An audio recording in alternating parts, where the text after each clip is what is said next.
Hello, hello. This is Glenay, the CEO and founder of Glenay's RX for Life.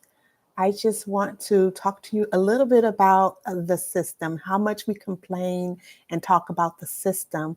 But I want to just put into your thought process for today that maybe it isn't the system, or it could be your system of networks. Maybe we should just be looking at ways to change our network.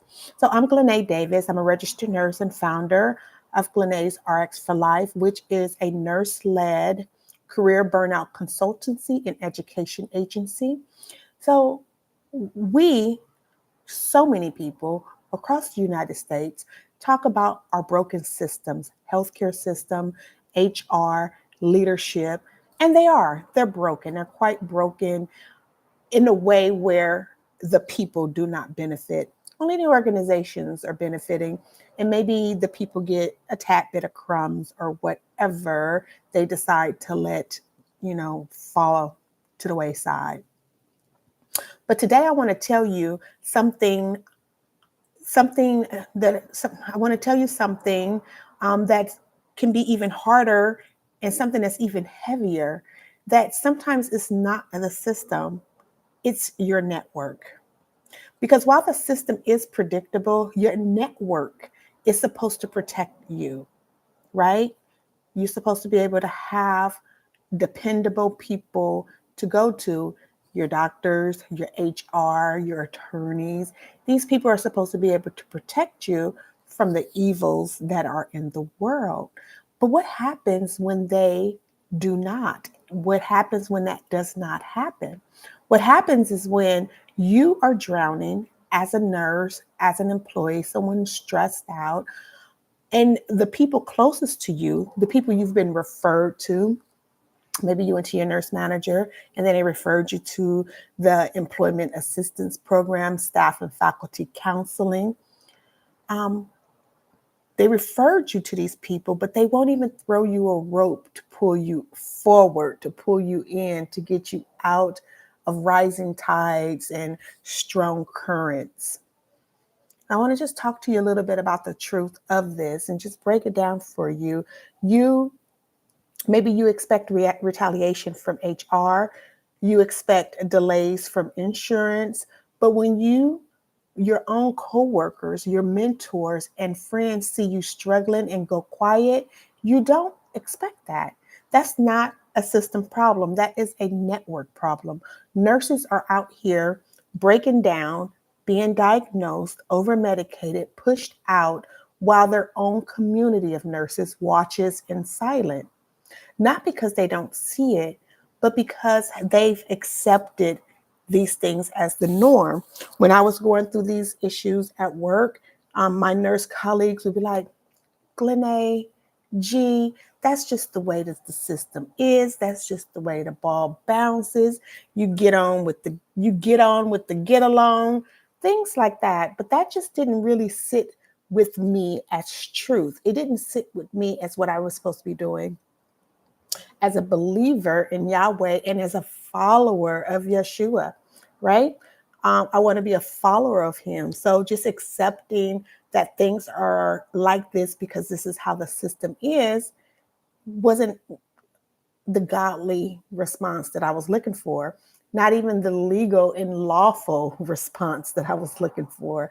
That response just was like, girl, please don't push the envelope and ruin your career and ruin your paycheck. You're doing so well. Just accept it for what it is so that you can keep your job and you can keep in their good graces. But how I wanted to that's not how I wanted my legacy to play out. Um, they've learned to survive by going numb.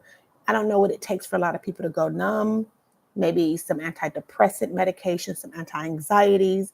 Maybe it could be alcoholism, sexism, or over-sexing, over shopping, whatever it is that you do to make yourself materialistically happy or numb. This is what so many people do in order to tolerate what it is that they're experiencing in the workplace. And now they're expecting you to do the same, right? Don't do that. You know, you don't want to risk losing your job. Don't do that. Do what they tell you to do so that you can keep your benefits and so that, you can get that promotion. Sounds familiar? But I want to remind you that silence isn't survival, it's surrender. So, what is the role of your network? Your network is supposed to say, here's your FMLA form, here's a lawyer, here's a tool that helped me get protected leave without losing my license. This isn't okay, and I've got your back. Too many nurses are in the fight of their lives, and the people around them are just watching. And let me say this, if God sends help and your network blocks it, that's not God's failure, that's theirs. You have to have a spirit of discernment. You have to understand what help looks like for you in your situation. Help from God will always line up with biblical principles, okay? It will not tell you to move away from the kingdom of God, okay? It will not tell you. Different people may have different situations, but it will not ask you to give up your inheritance to solve a right now problem. Never will it ask you to give up something that is yours, your future, your inheritance to solve a painful point in your life right now. Never will God's help ever ask you to do that.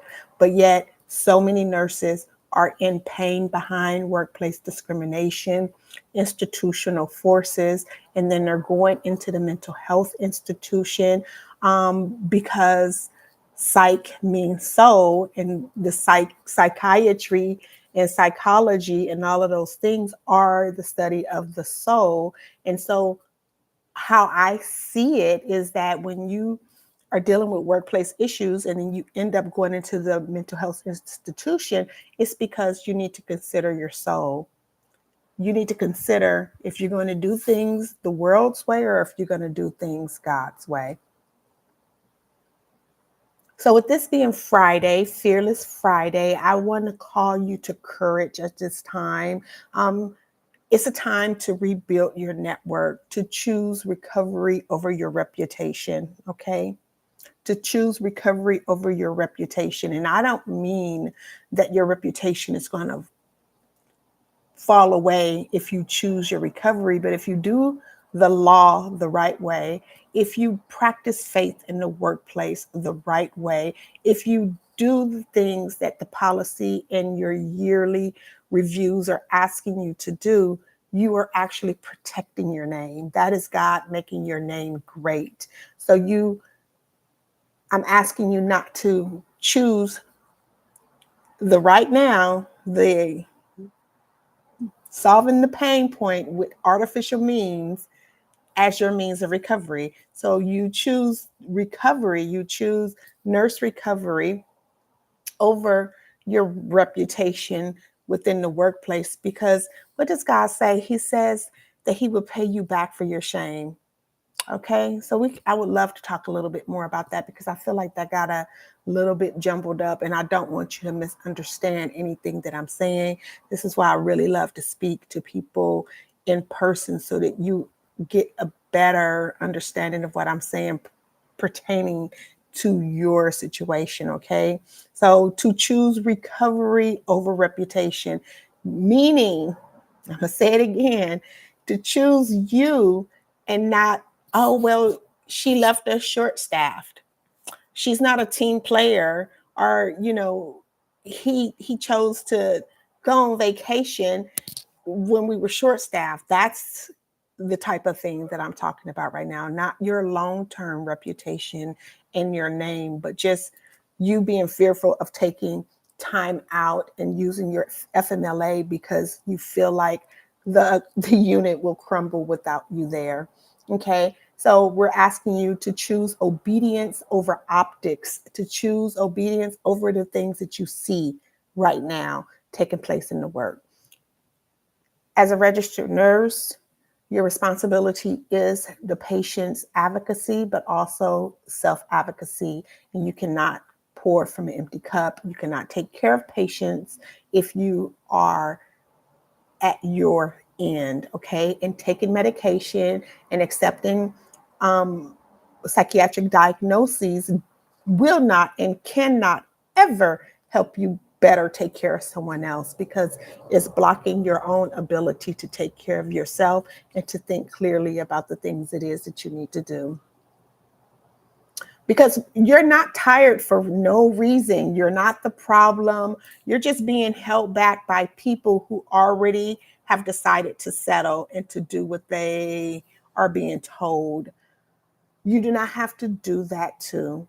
What I want for you to do is to download my FMLA without a depression diagnosis. It gives you 3 scripts to say to your doctor and to build your board nurse diagnosis. You are the CEO of who you are. So, as a board nurse, you are the board nurse of your entity, of your body.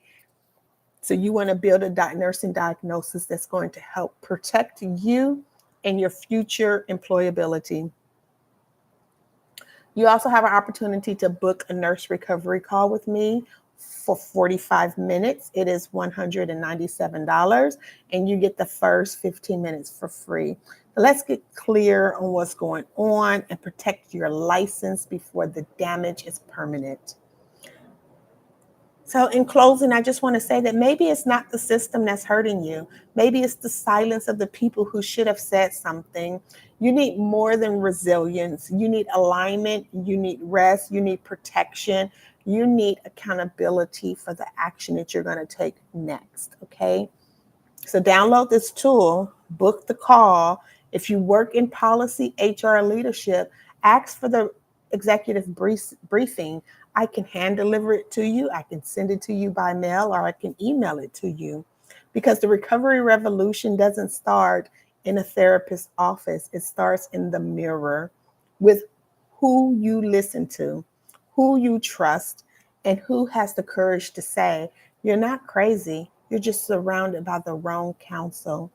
God says to seek counsel, not to seek therapy for workplace issues. Seek counsel. You need to know exactly what you're up against so that you can overcome the hardest challenge of your life. So download the tool, get real support, book the call. I'll leave the information below. Thank you for watching. I'm Glennae Davis, and I didn't just survive the system. I built the protocol that protects you when the system and the network will not. Until next time, bye.